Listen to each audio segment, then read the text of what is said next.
Kom kus me nog een keer. En die single die draait lekker mee op TV Oranje. En hij wordt lekker aangevraagd bij de radiostations in Nederland en België. En ik ben er hartstikke blij mee. Het liedje is eigenlijk oorspronkelijk in Duitsland uitgebracht door Patrick Lindner. En mijn producer Leide Bruin en Guus Smeets die hebben het nummer gemaakt. En mij gevraagd of ik het voor de Nederlandse markt uit wilde brengen. En mocht ik zelf de tekstvertaling daarop maken. Er zijn natuurlijk meer mensen die van leuke liedjes houden.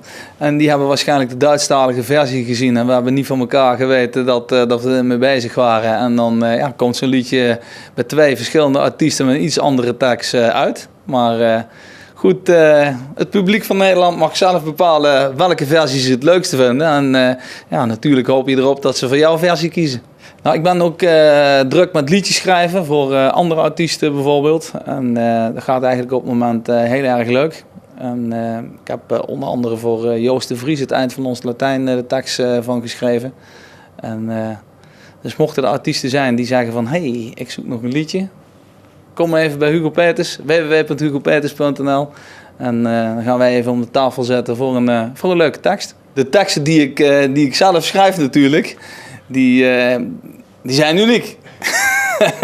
Ja goed, als er iemand met een liedje uitkomt en iemand die wil hem coveren, ja goed, dat hou je natuurlijk niet tegen. En dat hoeft natuurlijk op zich ook niet, want het is eigenlijk een compliment dat je dan toch leuke liedjes maakt.